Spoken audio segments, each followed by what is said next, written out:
Session will be start soon. Therefore, we would like to kindly request everyone to take their position. Mas Aji, please come to the stage.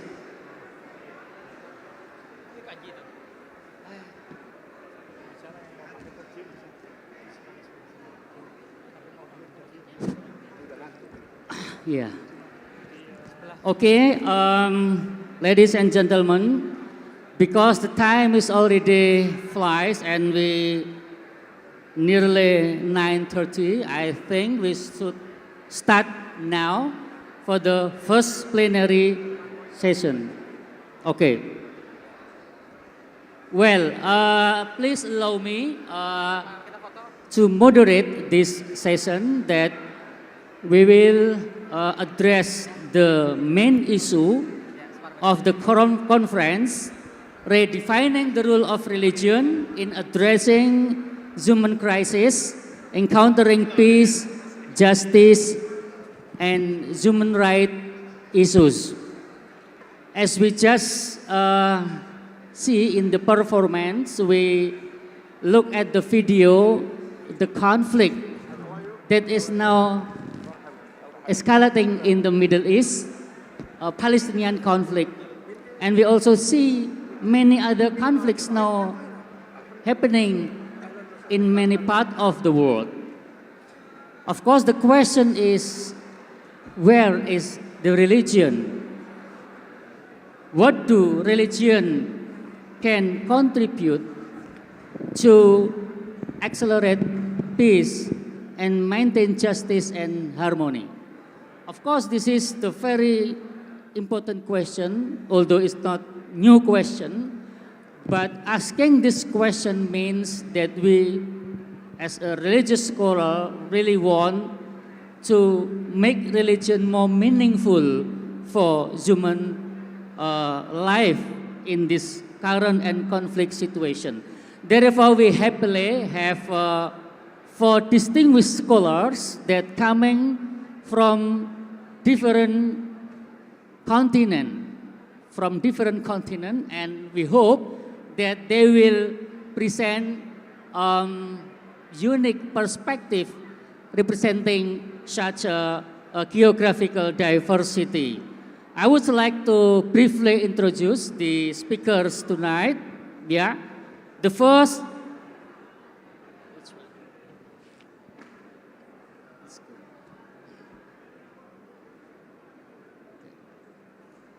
Okay, the first is Professor Ismail Fajri Alatas. He is the Associate Professor of Middle Eastern and Islamic Studies at New York University. Welcome to Mataram. Welcome to Semarang. I saw you were born in Semarang, so it's just like coming back to hometown. We know Professor Alatas is the young scholar teaching Islam and the religion in the Middle East at New York University, and he just published a book entitled Islamic Authority. What is religious authority? And it's just translated into Indonesia. If you have time, please read his excellent piece of scholarly work. And the second, I would like to say say hello to Professor Claudia Saize. How are you, Dr. Saize? Your voice is still muted. Please unmute this. He is the lecturer, I think, and the researcher at Berlin Institute of Islamic Theology at Humboldt University, Germany. Welcome, and because of a technical issue, then she is not able to come now, but will present her presentation online, and she is already with us now. And the third speaker, this one, Professor Hassanain Hussein Ahmad from Suez Canal University, Egypt. Welcome to Semarang, Central Java. and he is a scholar in Islamic studies, mastering science of Islam, like Islamic and economic, political, human rights in Islam, and also hadith and exegetical method or tafsir. Welcome, and we will listen your presentation. And the next speaker is Professor Abdul Jamil. He was the rector of UIN Wali Songo Semarang and the former director of the research and training at the Ministry of Religious Affairs, whose office is concerned with many issues like conflict and religion and peace. So he will have share his experience and also ideas about how the religion should more play important role in this current situation. Okay, welcome. Let's give applause to all of our presenter this time. Okay, we have 4 speakers, and I think we will have time for each of you 10 to 15 minutes to make it not too long because time will already pass. I would like to invite first Professor Ismail Fajri Alatas to present his paper. Time is yours.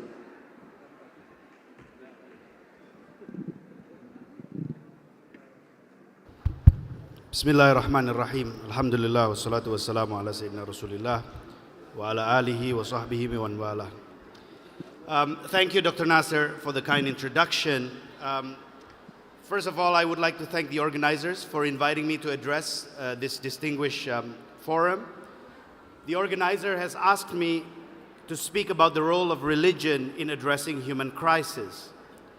Instead of speaking about the many kinds of crises we are facing today, I have decided to use this opportunity to think on a more conceptual level about the form of language and reasoning that, in my view, have led and may continue to lead us to a myriad of contemporary and prospective human crises, from the unbridled expansion of capital and its incursion into various domains of life, to the probability of nuclear war and the certainty of climate change and environmental destruction that may jeopardize our very existence on this planet. I also want to think about the role of religion in offering alternative form of language and reasoning that may help us address our contemporary crisis. Ladies and gentlemen, let me begin by clarifying what I mean by a form of language. And here I am drawing on the works of the philosopher Ludwig Wittgenstein. Wittgenstein proposed that using a language is like playing a game, and understanding a language game is understanding a form of life. No appeal to rules guarantees that a statement has been uttered correctly, if only because it is possible to interpret and apply a rule incorrectly. To understand a form of life presupposes that one comprehends how language is embedded in and articulates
itself as a result of that translation process. The most advanced and probably deleterious form of language that realized the full potential of this post-Enlightenment philosophy of language is, of course, the language of numbers. At the heart of the language of numbers is abstraction and generalization. It is a form of language that is independent of the form of life in which it is used, precisely because it is abstract.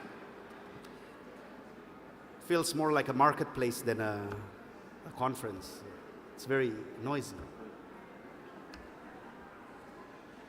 It is a form of language that is independent of the form of life in which it is used, precisely because it is abstract. And it is this very abstract quality that allows its great success in the realm of scientific knowledge.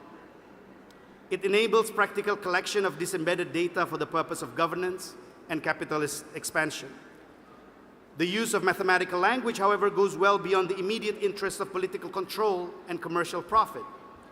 It is central to the inventiveness of future orientation found in developments such as artificial intelligence and genetic engineering. Central to that abstract language, including probability theory, is that it enables a move from a reading of the world as a display of signs or information to reconstructing the world in which humans live. That is, the language of numbers allows for the remaking of the world through the modern state and advanced capitalism, as well as the science and technology on which both depend. This language is not simply integral to modern collective life. It is crucial in shaping its character. It is interesting that attitudes to risk are now changing as a result not only of the increasing privatization of insurance as a measure of increasing efficiency, but also of the reconceptualization of risk itself in positive terms. The idea is widely promoted that too much protection is bad for people's material and psychological development, for the national economy, as well as for individual character. From the older view that risk is something to be avoided or managed, it is now sought in a considerable range of individual behavior, especially in the context of stock market, where it has become the principal source of wealth generation, but also cause of wealth loss, through the process known as securitization. The encouragement of a flexible individualism, claimed to be appropriate for the challenges of new capitalism, is increasingly and triumphantly described as competing on edge and as embracing risk. The increase of this kind of competitive individualism obviously fragments the experience of one's membership in a collectivity that has become abstract, making the sense of mutual trust and responsibility among individuals more difficult to achieve. In place of trust, there is an increase of suspicion. Ladies and gentlemen, the language of numbers has allowed not only the astonishing achievements of modern science, technology, and industry, but may also lead us to a crisis and a dark future. Let us think about death and devastation in nuclear war. It is widely known that the relentless buildup of strategic nuclear weapons has already witnessed many accidents and close calls. Some military analysts confidently claim that nuclear war between the Soviet Union and the United States was avoided during the Cold War precisely because of the strategy known as mutually assured destruction. And therefore, this strategy can be relied upon in the future. But this assumption is plausible only if human decisions are translatable into the language of rational choice theory. And as many have pointed out, rational choice theory employs a very impoverished language for understanding life as it is actually lived. More important, the fact that no nuclear war has taken place so far does not prove that it cannot happen in the future. Retired US General Lee Butler once famously remarked that, quote, mankind escaped the Cold War without a nuclear holocaust by some combination of diplomatic skill, blind luck, and divine intervention, probably the latter in greatest proportion. Should we continue to rely on divine intervention on our behalf? Or can we, as secular citizens, use our ability to calculate risk rationally? Death and devastation also threaten, but more slowly, through the result of climate change. One example of this is described in a recent report on the increasing deoxygenization of the oceans due not only to the warming of oceans resulting from climate change, but also to more direct human activity with more immediate consequences. The discharge into estuaries and coastal systems of the nitrogen and phosphorus used as nutrients in industrial agriculture, sewage, and the combustion of fossil fuel. Several million square kilometers are affected in this way. Probability theory cannot predict the future. It can only raise and lower anxiety about what might happen. But if probability theory is the way to measure degrees of uncertainty, does this mean that it can give reasonable men and women assurance that global dislocation produced by climate change can be avoided or mitigated in the future? Or are we already in the midst of a disastrous crisis whose precise outcome cannot be foreseen but should be more focused? In an important sense, language of numbers requires inattention to the world from which it has been abstracted. It renders life as science, that is, as computable and translatable information. And it is here that I want to turn to the role of religion in addressing this crisis. Specifically, I want to think about the notion of untranslatability. Muslims believe that the Quran is untranslatable. What then is the meaning of untranslatability? My first thought here is that the Islamic doctrine of untranslatability may act as a warning against rendering the book, kitab, into no more than a codex, mushaf, against secularizing the Quran into a system of science that is entirely and only in and of the world, against turning the Quran into a modern political ideology, like many Islamist movements have tried to do, which of course have led to all sorts of crises. But I think there is something more complicated in this doctrine of untranslatability of the Quran, in that in reality, the Quran has always been translated. It is translated not into other words, but into life. That is, into practices in the context of a particular tradition of ritual and disciplining of the soul. Such a translation requires an openness on the part of the subject to be educated into and by an entire tradition. And I'm thinking, for example, of the hadith narrated by Aicis, who reported saying about the Prophet, and she said, "Kana khuluquhul Quran." Verily, his character was the Quran. In this tradition, it is not merely what one learns to say in disembodied words, but how one learns to live in and through language, in this case, the Quranic language, that expresses the central point of an encompassing vision. That vision, which is shared across different religious traditions, is one of humility in one's own successful learning, and a showing, not a proving, to others of a form of life that prompts them to examine their own life and provides them with reasons for changing it in a truthful direction.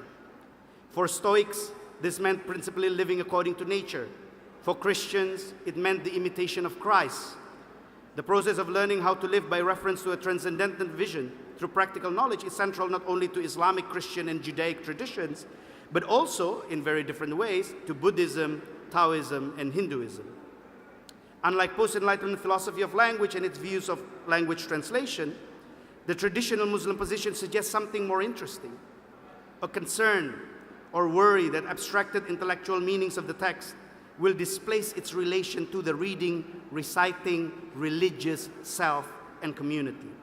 It assumes that certain messages cannot be separated from the medium because how the medium comes to inhabit that subject and engage her is crucial to what they mean. Do not only look for the meaning of an enunciation, look to its use. Look to who is doing the translating. Look to the community in which it is happening. Translating the Quran into the sensible body is made possible by the language of the Quran as well as with the help of relatives, friends, teachers, communities, pesantrens, a process in which communication is of course an element, but an element that cannot be abstracted from the form of life it engenders and sustains. Let me conclude by saying that one of the most important roles of religion in addressing human crisis on the very foundational level, I think, is therefore as a provocation and a reminder that one, human lives are much too complex to be abstracted, that two, that language is embedded in the particularities of a form of life, and three, that any act of translation should not become a subjugation of what is being translated into the receiving language, as someone like Habermas thought.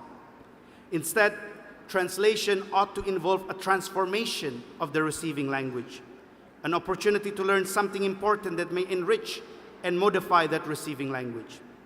While the language of numbers can help us address many problems that we have today and develop techniques and apparatuses that can ameliorate contemporary problems, we should be wary of using such an abstracted language to reconstruct and remake the world, which ultimately is a form of subjugation that have sparked many of our contemporary crises today. Thank you.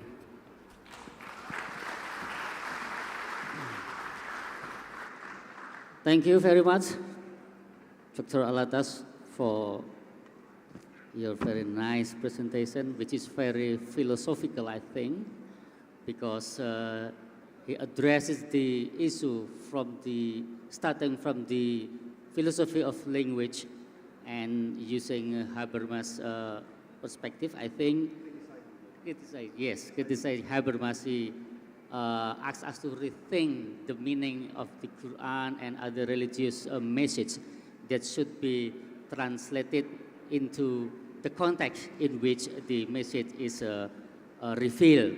Thank you very much. Well, and then we would like to welcome I would like to invite the second speakers, according to the list here, is Professor Claudia Caesar. Hello, are you ready now? Yes, your voice still muted. Please unmute. We need help from the, okay, say it. Hello? Anyone can help the technical problems? Hello, say hello, please.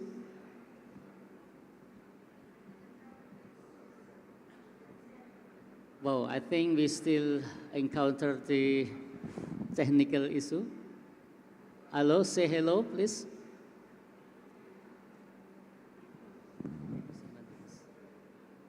It should be okay because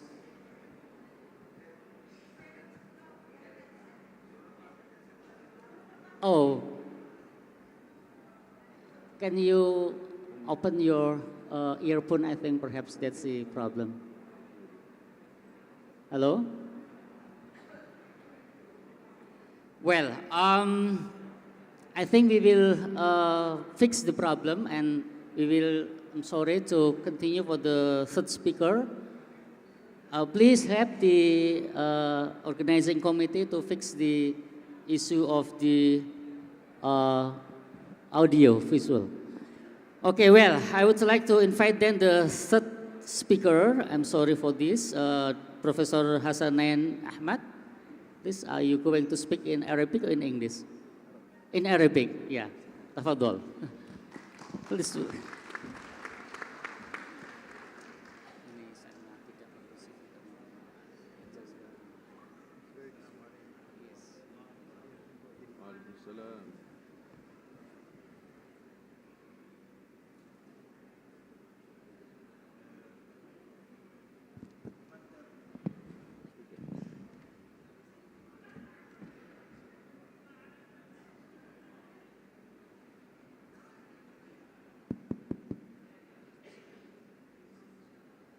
أتقدم بأسمى الآيات والشكر والعرفان للقائمين على هذا المؤتمر العلمي من رؤساء جامعات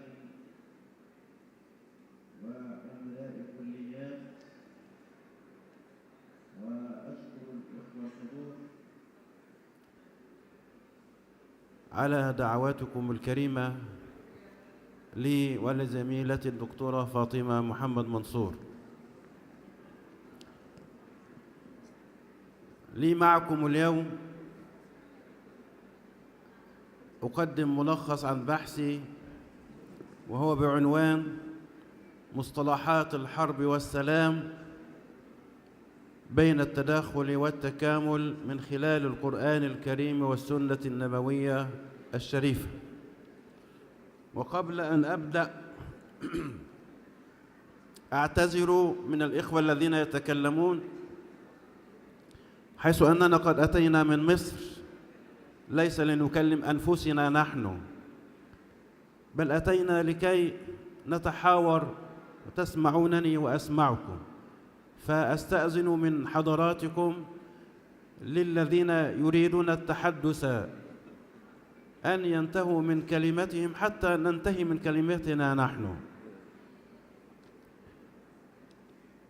موضوع مصطلحات الحرب والسلام قضية مهمة في حياة العالم الإسلامي. الإسلام يتهم بالإرهاب، ويتهم بأنه يعادي الآخرين، لكن الذي يطلع ويقرأ سنة النبي صلى الله عليه وسلم ويحلل الآيات القرآنية يرى أن القرآن والسنة النبوية داعيان للسلام لا للحرب، داعيان للأمن وللسلام العالمي.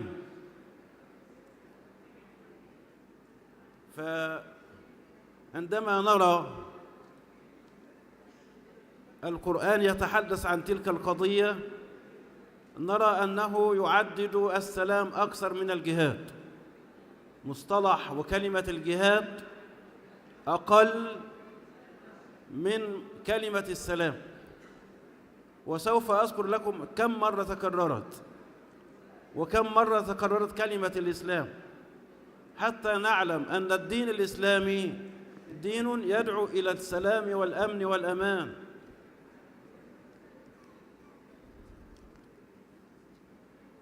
فمن الملاحظ أن كلمة الجهاد فهمت خطأ لدى المستشرقين ولدى المستغربين ولدى عوام المسلمين. كلمة الجهاد فهمت خطأ لدى المستشرقين ولدى المستغربين ولدى عوام المسلمين، حيث أن كلمة الجهاد مشتقاتها تكررت في القرآن الكريم حوالي 35 مرة.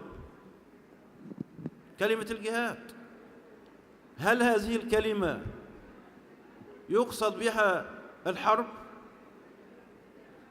تكرار هذا المسمى لو لاحظنا معناه لوجدنا أن 4 كلمات أو 4 مصطلحات من 35 تعني الحرب. وإن شئت فأقول لك بأن المصطلحات الجهاد هذه 35 مصطلح تقسم ل3 أقسام: مصطلحات ما قبل الحرب، مصطلحات ما بعد الحرب، مصطلحات أثناء الحرب.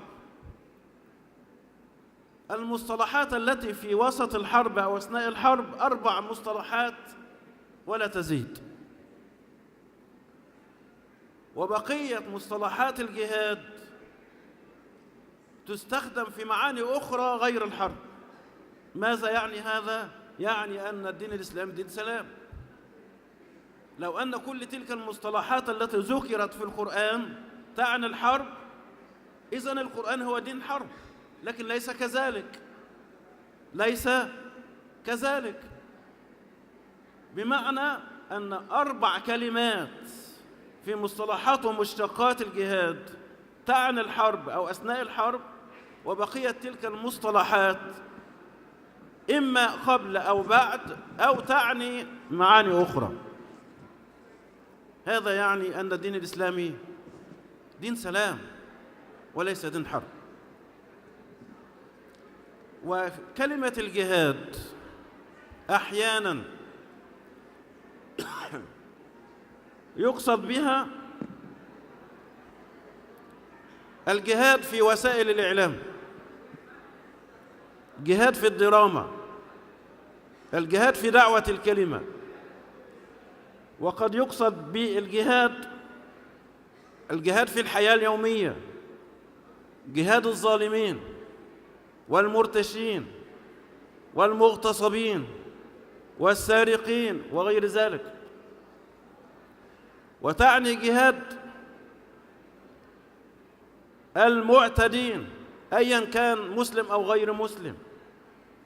إذن كلمة الجهاد عندما تذكر في القرآن والسنة لا يقصد بها الحرب، ولكن تعني معاني أخرى غير ذلك. أقول كما قلت لك 35 مصطلحا تعني أو يقصد بها الحرب 4 مصطلحات فقط،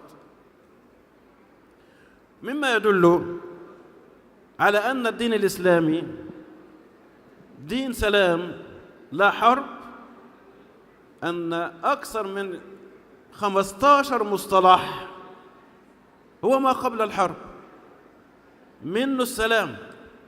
والسلام له معاني متعددة في القرآن الكريم، منها السلام تكرر كم في القرآن؟ 140 مرة. وكلمة الحرب أو الجهاد كررت كم؟ 104 مرة. إذن السلام والدين دين السلام ليس دين حرب، لأن مصطلحات السلام أكثر. فنرى أن السلام ورد في القرآن الكريم بمعنى أنه اسم من أسماء الله عز وجل. قال تعالى: الملك القدوس السلام، فالسلام اسم من أسماء. ومن معاني السلام الإسلام، قال تعالى: يهدي به الله من اتبع رضوانه سبل السلام، أي سبل الإسلام. ومن معانيه السلام بمعنى التحية، تحيتهم يوم يلقونه سلام. والسلام بمعنى السلامة من الشر. قال تعالى: قيل يا نوح اهبط بسلام، أي بأمان. والسلام في القرآن بمعنى الثناء الحسن. قال تعالى: سلام على نوح في العالمين. والسلام بمعنى الخير. قال تعالى: وإذا خاطبهم الجاهلون قالوا سلاما. إذن نرى السلام متعدد المعاني، لكن لاحظ أن كلمة السلام عندما ترد في القرآن الكريم ترد بمشتقات السلم والسلم، وهناك فرق بين الاثنين. هناك فرق بين السلم والسلم، وسوف أذكرها لك لاحقا. ثم أكرر لك أمثلة ومصطلحات من مسميات الجهاد ما قبل الحرب، مثل قوله في سبيل الله،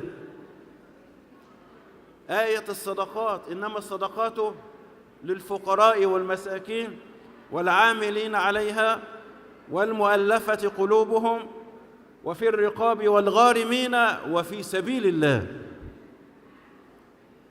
في سبيل الله، في الدفاع عن الوطن، في الدفاع عن الدين، في الدفاع عن العرض، في الدفاع عن الشرف، في الدفاع عن كلمة الحق. يقصد بها معاني متعددة، لا يقصد بها جهاد الحرب فقط.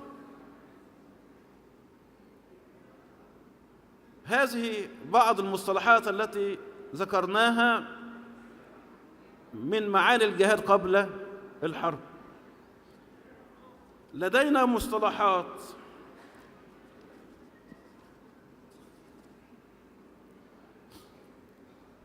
أثناء الحرب وهي قليلة جدا، مثل الزحف، الصف، القتال، الحرب. 4 كلمات في وسط 35 مصطلح. ماذا تعني؟ تعني أن 4 مصطلحات فقط في داخل مشتقات مصطلحات الجهاد تعني أن الدين الإسلامي لا يقبل الحرب ولا يحب الحرب. ورسول الله صلى الله عليه وسلم كان لا يحب أن يقابل الأعداء بقتال، ولا يحب أن يقابلهم بحرب، إنما يقابلهم بحوار، بجدال، بمناظرة، حتى يصل إلى التي هي أحسن. أما الحرب كان النبي يكرهها. قال النبي صلى الله عليه وسلم: لا تتمنوا لقاء العدو. لاحظ النص، قال صلى الله عليه وسلم: لا تتمنوا لقاء العدو وسلوا الله العافية. يعني هذا الحديث يعني أن النبي صلى الله عليه وسلم كان لا يحب أن يبدأ الناس بقتال، ولا يحب أن يحارب حتى أي مجتمع آخر. يعني كانت الحرب مجبر عليها. قبل أن أنتقل إلى المصطلحات التي بعد الحرب، يعني أود أن أذكرك بالفرق بين السلم والسلم، لكن يعني أرجو من الإخوة الحاضرين أن ينتبه معي في هذا الفرق. قال تعالى: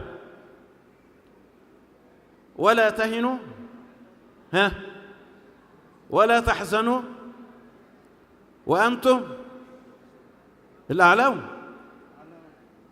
هذه آية.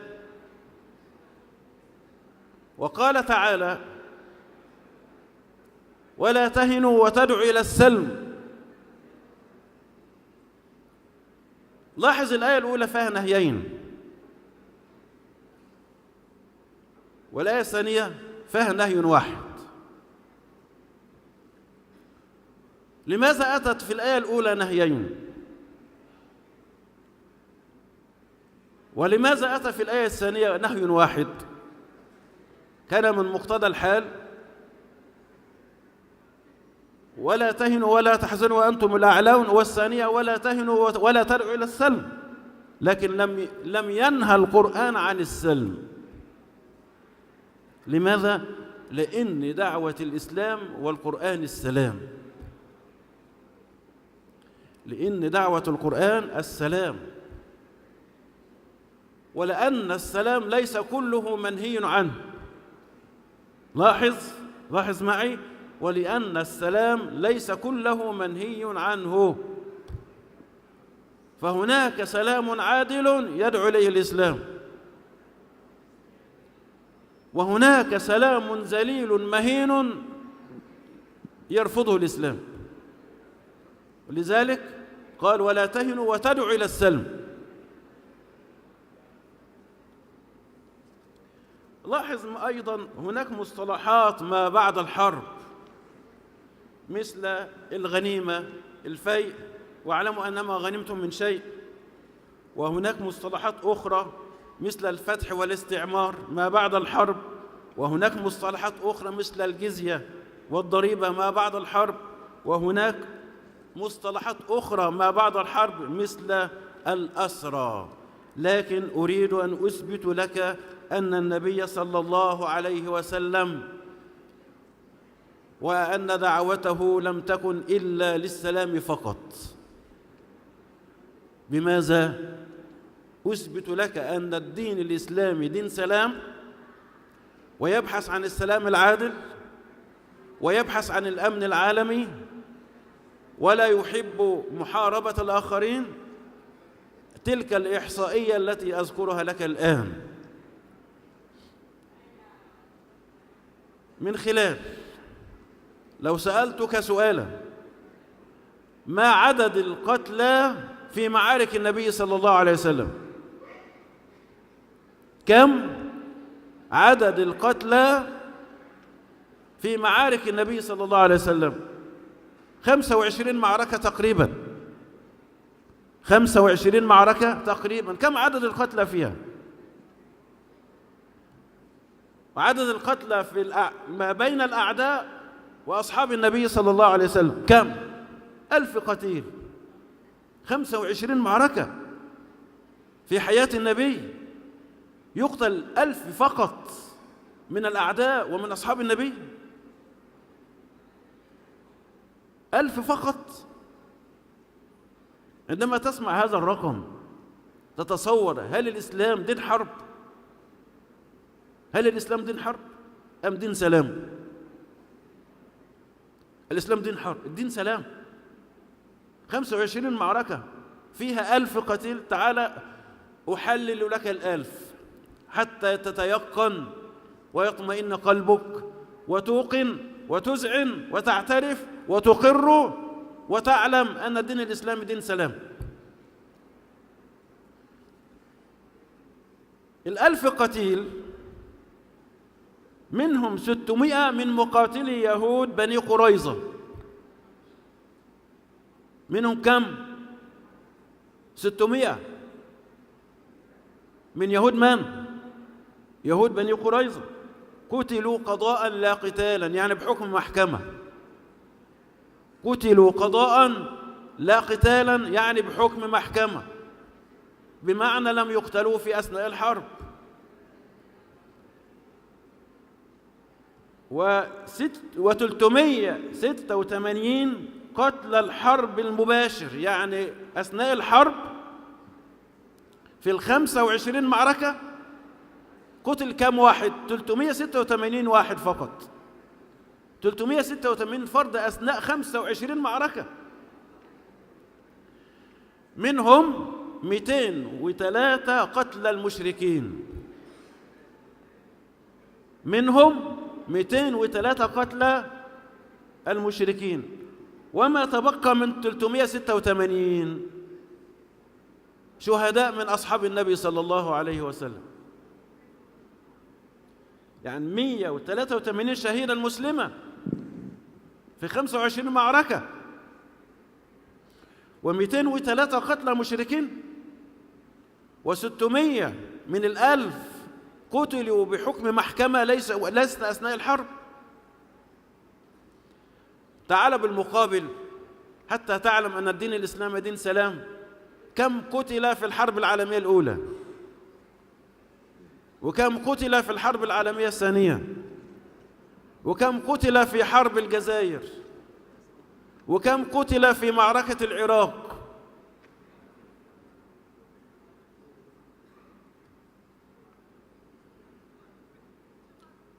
قتل الجزائر حوالي 1,000,000 قتيل، وقتل الحربين العالمية الأولى والثانية 16 مليون، والثانية 50 مليون. يعني الأولى والثانية 66 مليون قتيل في حربين. نعم في حربين فقط. ورسول الله صلى الله عليه وسلم حارب كم؟ 25 معركة، لم يقتل منهم إلا 183 شهيد، لم يستشهد من أصحاب رسول الله إلا 183 شهيد، و230 قتلى من المشركين. هذا يعني ماذا؟ أن الدين الإسلامي دين سلام. حتى أنتهي من الكلمة في لحظة. غزوات النبي صلى الله عليه وسلم استمرت كم سنة؟ 8 سنوات، من 2 لسنة 9 هجرية. أكبر عدد الغزوات حدثت في السنة أو في السنة الثانية، حدث فيها 8 غزوات. استمرت الغزوات والسرايا حوالي 38 سرية، ولم يقتل إلا القليل من أصحاب رسول الله، و203 من قتل المشركين. هذا يعني أن الدين الإسلامي دين سلام ودين أمن، داعي للسلام ويدعو إلى دار السلام، وتحيتنا سلام، واسم الله سلام، واسم النبي صلى الله عليه وسلم سلام، والداعي إلى السلام. وآخر كلامنا السلام عليكم ورحمة الله وبركاته. Waalaikumsalam. Shukran kasir. Yeah, my Arabic is not good, but I can get some important point from his presentation. I think that he focused on the principal message of Islam, that is salam or peace.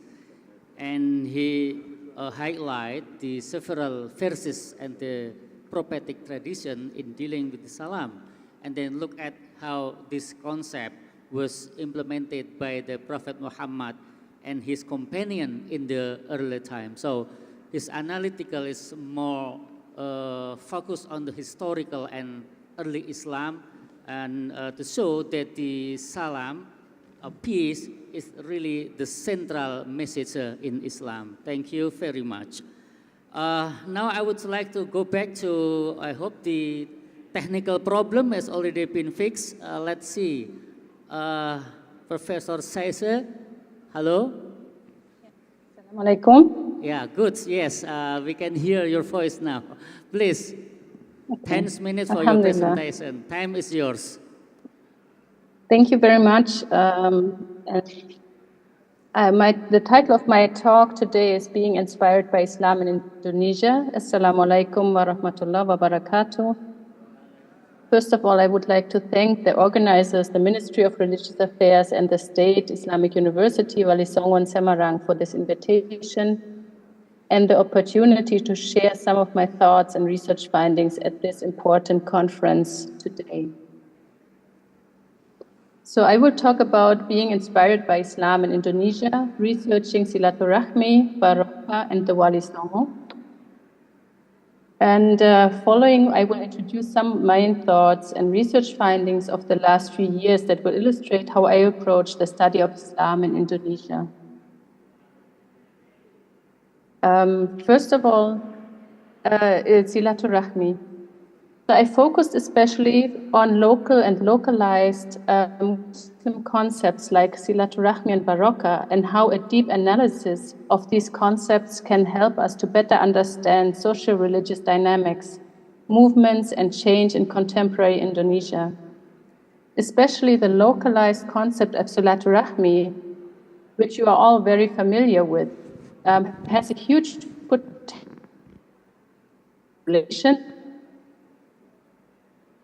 of the West.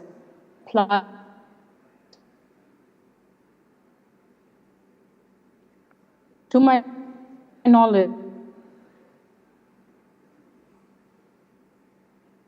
can you still hear me? Hello? Yes, your voice is like it's being interrupted. Please go on. Hello? Yes. Okay, so I talked about Silaturahmi being has potential for diplomatic relations. And to my knowledge, nowhere in the greater Muslim world is the understanding and practice of Silaturahmi so deeply rooted as in Indonesia.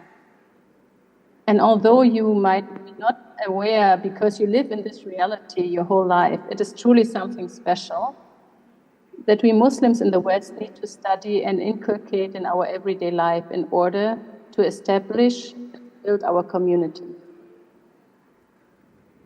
I hope you can hear me well. Yes, we can hear. Okay, good.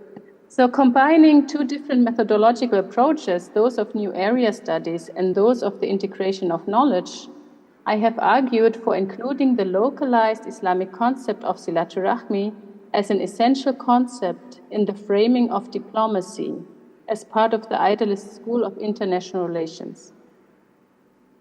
Using the methodological framework of the integration of knowledge as developed by Kamal Hassan at the International Islamic University, I have further argued that Silaturahmi as part of Islamic legacy can enrich Islamic diplomacy and be used to beautify and enrich the secular field of diplomacy.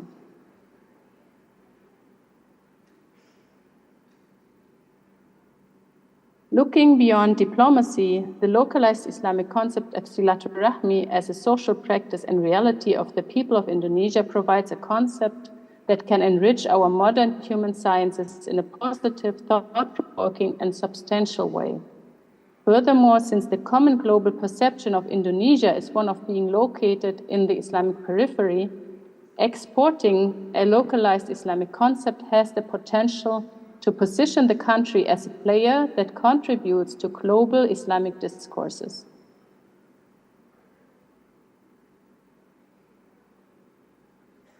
You can still follow me? Yes, just go on. Hello? Yes, we can still Okay. hear you. Yeah. Okay, so continuing with the example of Silatul Rahmi and Baraka, I wrote in another article that I see in them inherent transformational powers. So in my article, I show that the social religious importance of practicing Silatul Rahmi in Muslim Indonesia can expose a person to different interpretations of Islam, including those in which they have not been socialized.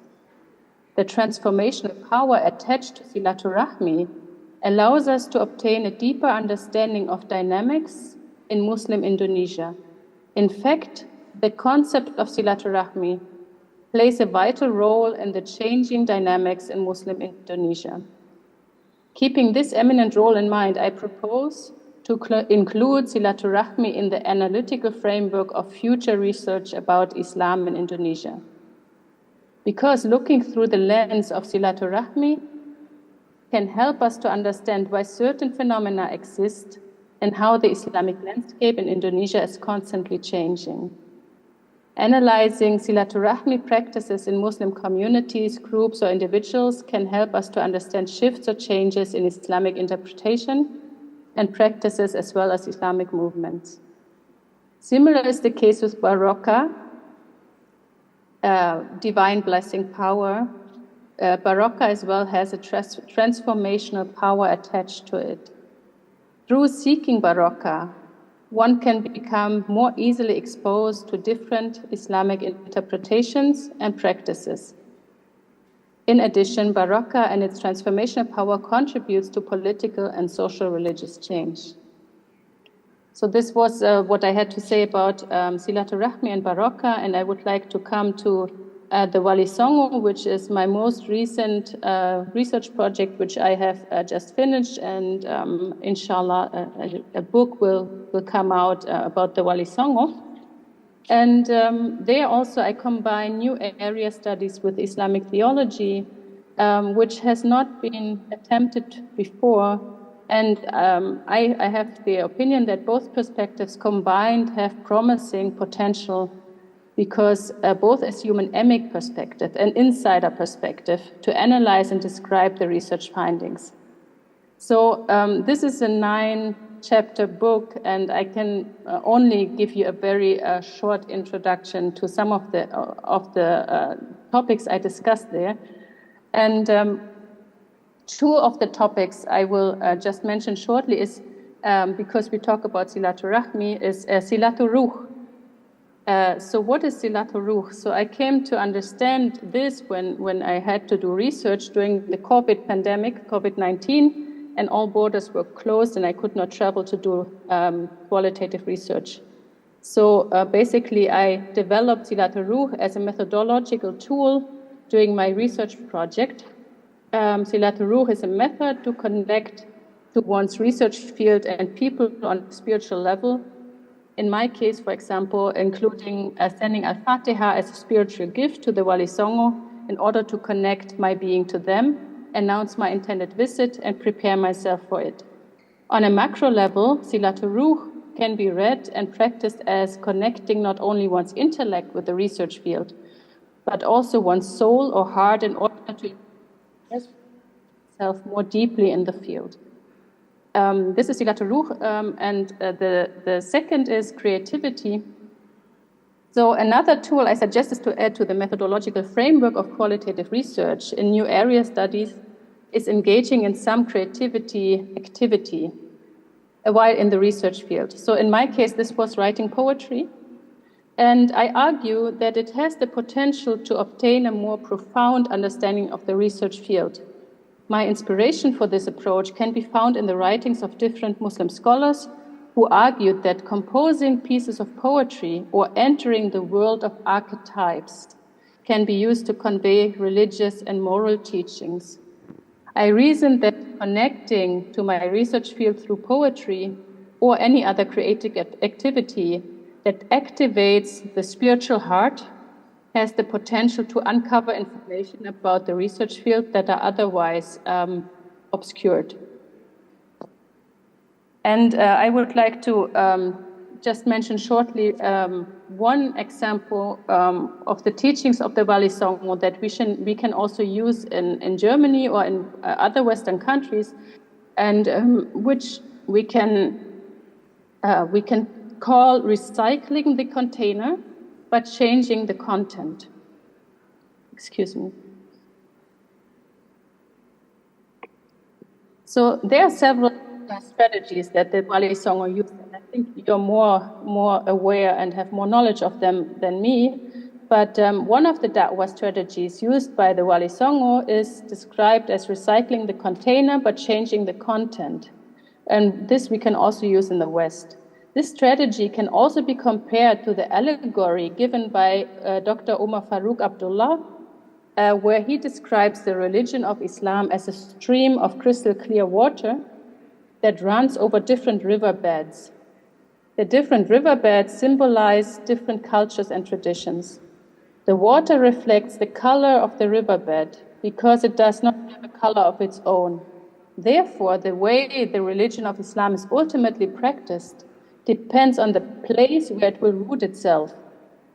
While the water will always remain water and the religion of Islam will always remain the religion of Islam, it will nevertheless reflect the diversity of the cultures and traditions where it is at home. So that is why I have the idea of one example from Germany where the tree has a very special significance. And the tree is given like a special purpose. For example, the Christmas tree, and you decorate it beautifully. So as a German Muslim, I ask myself, following the Wali Songo and learning about their Dawah approach for the last 3 years, I ask myself, is there a possibility to adapt this part of German culture, so the Christmas tree, to our Muslim practices? If we would apply the strategy of recycling the container and changing the content following the Wali Songo and Japa, we can turn the Christmas tree into a Ramadan tree. The Ramadan tree can be just as splendidly decorated, albeit with more appropriate symbols, and illuminate our Muslim homes. Therefore, we should not reject the idea of decorating trees altogether, because it is such an important element of celebration culture in Germany. Rather, we should include the concept of the decorated tree in our own German Muslim culture. Like the Wali Songo, who were not hostile towards the drum, the beduk, used by the dukun to call the jinn, but changed its purpose to calling people to prayer to the mosque. German Muslims can use the decorated tree to be included in German Muslim material culture. A similar example that we already find is the Ramadan calendar, fashioned after the traditional Christmas calendar in different Western countries.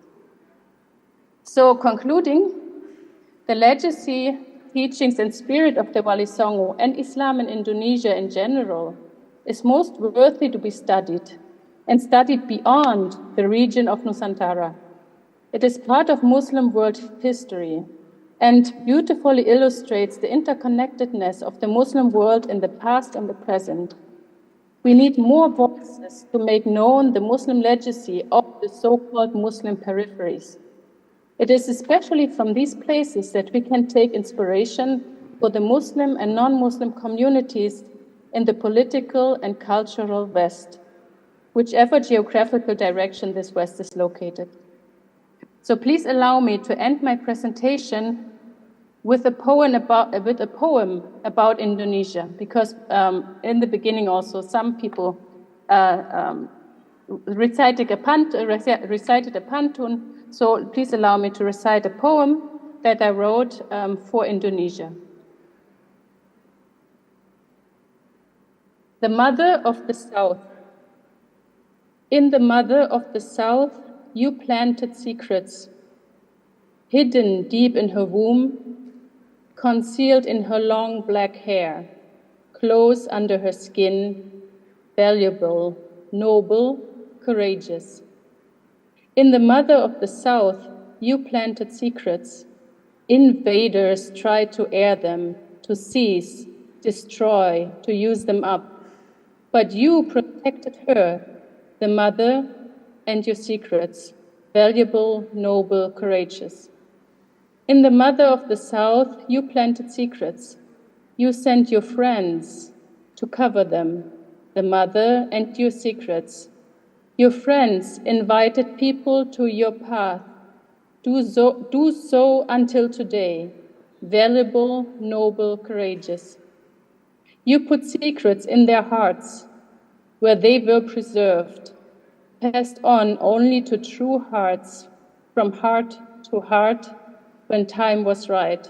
Your secrets, planted in the mother of the South, valuable, noble, courageous.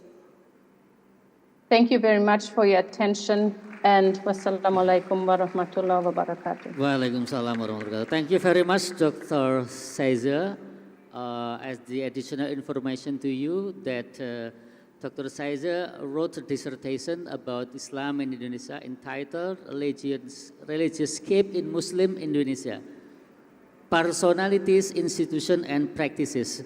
Therefore, we hear from her presentations using a lot of example of religious practice that can encourage peace, like silaturahmi, and also the concept of barakah, and also how she compared the methods of the Wali Songo, 9 signs when spreading Islam, and how the similar method can be adopted by Muslim and in Germany.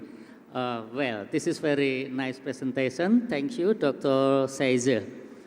Okay, we would like to invite Professor Dr. Haji Abdul Jamil to present his presentation. Time is yours.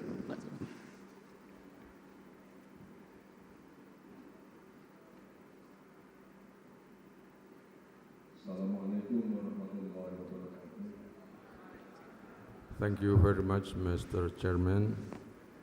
I am an unlucky speaker tonight, speaking in front of the audience at 10:30 late night. Therefore, I would like to appreciate all of the audience for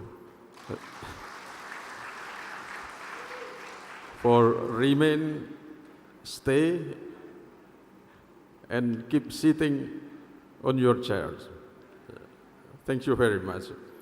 I have to stress this because I got a funny story from my college, the late rector of Diponegoro University, Professor Eko Budiharjo. He told me that one time there was a seminar, invited some speaker, and because one of the speakers could not attract the attention of the audience, so the audience come out of the seminar one by one. And the moderator could not prohibit them to come out of the venue until the last man sitting in front of him. And the speaker asked him eagerly, "Sir, do you still want to listen my presentation?" To his surprise, the answer is, "I'm not leaving the venue, and I'm staying here because I am the next speaker."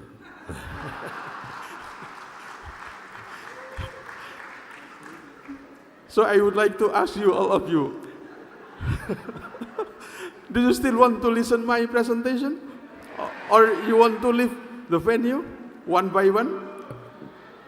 Okay, thank you very much. Ladies and gentlemen, of course I am glad to join this remarkable seminar. And also I'm glad to be able to meet our colleagues from New York University and also ikhwani min Masr. Ahlan wa sahlan bi khudurikum. Nahnu su'ada bi maqalatikum hawla at-tafsir hawla al-jihad. Shukran jazilan. Ladies and gentlemen, in line with the major themes of this conference, that is redefining the roles of religion in addressing human crisis, encountering peace, justice, and human rights issues, I'm glad to deliver my presentation entitled Challenge of Peace and Harmony, a lesson from socio-religious tension in Indonesia. Part of this presentation was taken from involvement in some interfaith dialogue some years ago. I joined. And speaking about religion, look like never ending when viewed from various aspects of daily life. Experts perceive religion from their own perspective, thereby reinforcing the function and roles of religion in social and community life. An individual's religiosity is always synonymous with their righteousness in intense relation with God and their action towards human beings. Here, religion plays a positive role in social life as a savior out of various cases in life. My focus here is to discuss religious social tension that have occurred in Indonesia many times. Even though history has provided valuable lessons regarding various tension since the early time, this does not mean that the problem is over, especially in our country, in Indonesia. Conflicts that disrupt harmony among citizens cyclically occurs in various forms. Ladies and gentlemen, actually, not only state actors, but also non-state actors have done efforts. But there is no guarantee that the Indonesian people will become aware, living in the spirit of diversity. The security approach might be successful in stopping conflict, as usual, but do not guarantee that it will stop permanently. The dialogue, which considered more providing space for the parties, sometimes has not produced satisfactory result, because conversation on peace and harmony usually occurred among leaders, but conflict and tension found at the grassroots level. Sociologically, religion, whose essence is faith in God, is expressed by its adherence in thought and behavior in daily life. Sometimes the implication of this bring an exclusive attitude to both individual and groups. In other words, there is a religious culture that mutually negates other people, not forming an inclusive culture. Let me tell historical event regarding notable socio-religious conflict that attract big attention on national scale, even internationally. First, the conflict during New Order, called Situ Bondo riots, occurred in October 10, 1996. The riot began after unsatisfactory verdict against a young man named Soleh, charged with blasphemy towards the outstanding religious leader in that area. The courthouse was set on fire, and churches and primary schools were damaged, along with the public facilities. Included 5 casualties, the family of Prais Ishak in the time. Ladies and gentlemen, the police started to handle the case at 4:30 p.m. and control situation at night. The situation showed how difficult it is to resolve the conflict, especially caused by religion. Finally, 120 people were arrested, including 11 high school students. The cause of riot was misunderstanding of blasphemy case. Prior to this, there was a case of blasphemy committed by a young man named Soleh, as I mentioned above, against a charismatic figure which sparked the anger of the masses. After sanction, a rumor spread that young men protected by church. Here must be stressed that affiliation with a certain religion could bring to hostility and mutual exclusiveness. From there led to the riot targeting the destruction of churches and another public facility and resulting in casualty. The important point of this case is that social relations among religious followers are sometimes influenced by prejudice or mutual exclusiveness. The riot above is triggered by misleading information spread among the protesters. Looking at this problem historically, as a man to know the essence of religious experience and its expression in thought and fellowship. This is intended to create awareness, fostering peace, especially in a country like Indonesia. Now I would like to explain about the efforts of our Ministry of Religious Affairs, of MORA. Indonesia is a unique country in many aspects. Geographically, it is considered the largest archipelago state in the world with 17,000 islands. 17,000 islands. Sometimes more than 17,000 islands. The diversity of social and religious background in Indonesia with 1,340 ethnic groups, 718 regional language and 6 religion is considered a cultural wealth and could be spirit to build strong nation. On the other hand, it is also a threat of producing horizontal conflict as happened many times. Here, religion became primordial bonds, triggering factors for conflict among citizens. Neighboring countries provide concrete examples where religion has hindered national unity, as seen in the Philippines and Thailand.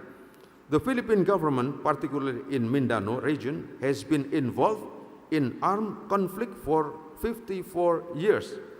Similarly, the Thai government has faced similar challenges in Patani region in the southern part of the country. Based on the fact of religious conflict and negative interfaith relation, the Ministry of Religious Affairs, MORA, took the initiative through various activities. First, in response to increasing tension and suspicion surrounding the issue of Christianization, in 1967, the Ministry of Religious Affairs organized an interfaith consultation in Jakarta. As a basis for consultation, the government developed concepts to resolve issues arising in religious communities and striving for mutual understanding and respect among all religious communities. This was continued with program for fostering religious harmony led by Minister Mukti Ali from 1971 to 1978. He promoted the spirit of dialogue with the well-known formulation, agree in disagreement. It intended as a keywords to acknowledging differences while fostering a spirit of togetherness and mutual assistance among fellow citizens. With the same spirit, in 1978, next minister introduced 3 pillars of religious harmony among religious community, internal religious communities, and religious community and the government. Tension not only occur among religious community, but also within internal religious community themselves. This arises due to escalating differences in understanding between mainstream group and new emerging ideologies. An example of this is the conflict between Sunni Muslim and Ahmadiyya and Shia group on the other. The Ahmadiyya conflict paid attention both domestically and internationally, especially during incident of Cikese. Cikese is a small area located about 60 kilometers of the hinterland of Pandeglang, Banten province. Next is Sampang case. Sampang is a small town in Madura Island, now well known as the case of Charok. In recent years, the Minister of Religious Affairs initiated the program for religious moderation. The initiative came up primarily from the need of enhancing peace and harmony among religious believers, and it might be the response to tragic event destroying interfaith relation. It was church bombing occurred in Surabaya simultaneously on May 13, 2018. The first bomb attack took place at the Santa Maria Tak Bercela Church on Jalan Ngagel, Madya, Gubeng district at 6:30 early in the morning. The second at Indonesian Christian Church on Jalan Raya Diponegoro at 7:15, 1 hour after the first bombing. And the third at the Pentecostal Church on Jalan Arjuna at 7:53. 8 people were reported dead and 38 others were injured. Moderation derived from English word moderate means keeping within reasonable or proper limits, not extreme or excessive. In other words, it meant maintaining attitudes and behavior within reasonable and sensible boundaries. In everyday communication, people of different religion will encounter others with different beliefs. Most religious communities make claim of truth about their own religion. A moderate stance allows room to believe in truth of one's own religion while respecting others. Tension between religious community continue to occur in area where Muslims are the minority, such as the Tolikara case in 2015. Riots broke out in Karubaga, Tolikara Regency, Papua, during the celebration of Idul Fitri on July 17, 2015. The incident began when a group of people arrived at Baitul Mustaqim prayer hall in Tolikara, Papua, while Muslims were performing the Idul Fitri prayer on Friday morning, July 17. They protested because loudspeaker used by Muslim congregation disturbed the event being held by GIDI, Gereja Injili Indonesia. As a result of the riot, one child was shot dead on the spot, one prayer hall, several houses and shops were burned by the mob. The 3 church bombing in Surabaya and burning of Muslim places of worship have undermined the long-standing efforts to improve inter-religious relations in Indonesia. It seems that the intensive dialogues have lost their meaning, or perhaps harmony only exists at the level of religious leaders, while at the grassroots level suspicion still prevails. To address tension and friction arising from the issue of Christianization, the government also issued regulation in the form of joint decree by Minister of Religion and Minister of Internal Affairs regarding the establishment of places of worship. This regulation was issued to determine that before place of worship can be built, approval must be obtained from the resident living near the construction site. Some Christians claim that this regulation is used to discriminate against them and prevent them from building churches. Meanwhile, Muslims argue that Christians in some cases intentionally establish churches in areas with a small Christian population. Mutual suspicion still colors the interfaith relation at that time. Ladies and gentlemen, tension surrounding the establishment of places of worship also occurred among Christian followers when they attempt to build the Yasmin Church in Bogor in 2006. The Bogor city government issued a building permit, usually called EMB, for the construction of place of worship in the name of Indonesian Christian Church. The city administration allowed Gereja Yasmin to be built at Jalan Abdullah bin Nuh, number 31. However, 5 years later, on March 11, 2011, the Bogor city government revoked the permit through decree of Mayor of Bogor. The revocation of the permit was justified by the rejection from the surrounding residents. Some residents accused the falsification of one of requirements for establishing Gereja Yasmin. After 15 years ongoing dynamics, the church was finally able to be established and was officially inaugurated on April 2012. 23. Ladies and gentlemen, now I would like to explain regarding internal conflict with Islamic communities in Indonesia. Internal conflict within Islamic community in Indonesia with religious nuances also occur within specific religious community. The following two cases reflect internal conflict within Muslim community due to differences in interpreting religious teaching. First is Ahmadiyya case.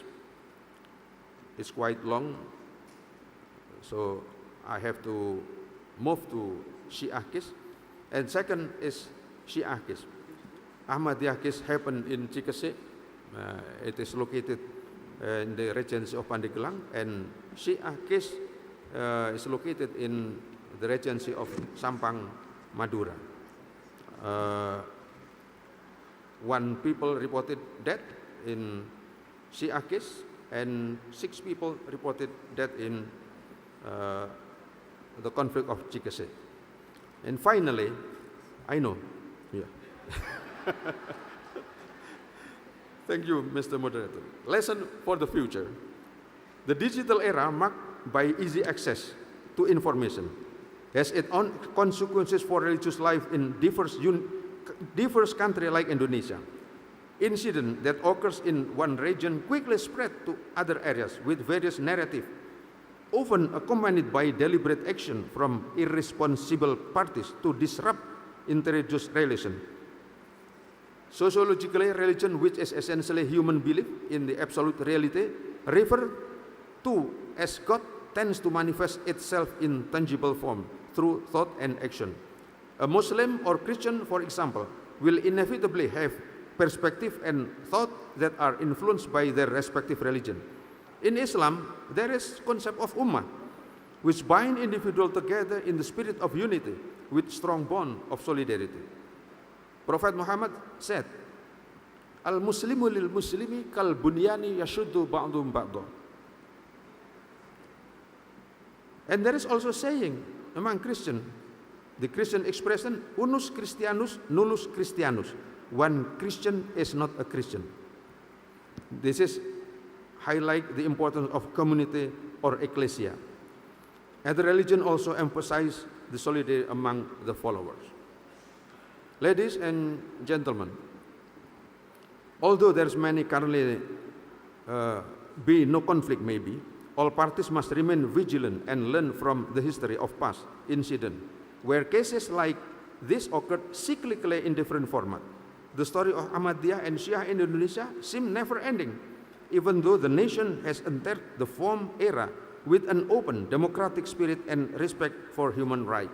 In addition to promoting the idea of religious moderation through education to emphasize the importance of maintaining unity in diversity, institutional efforts are being made by MORA.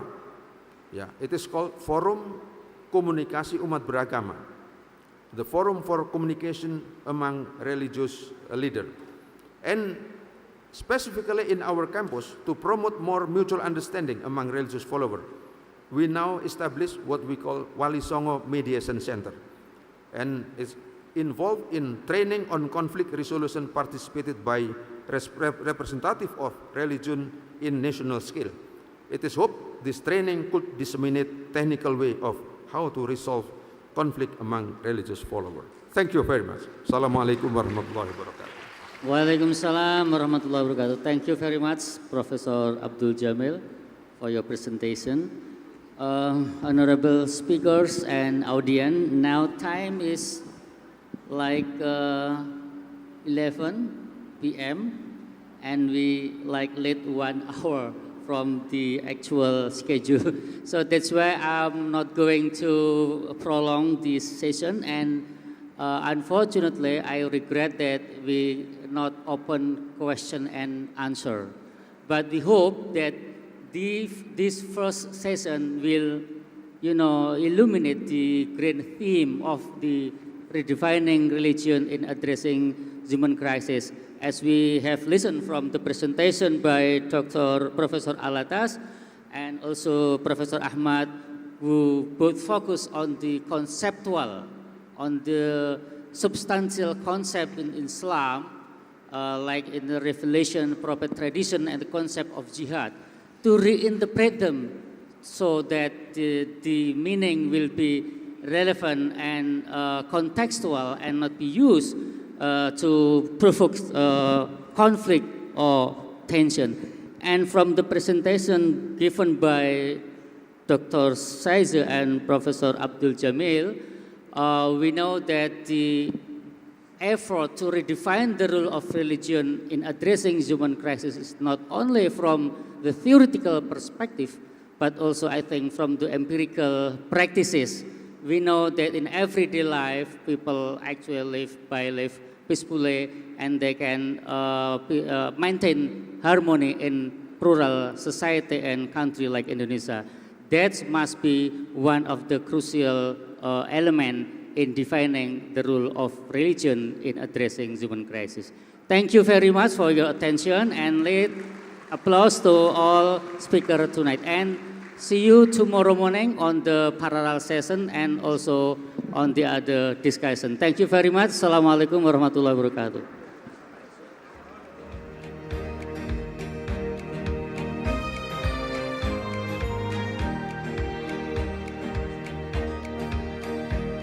Record.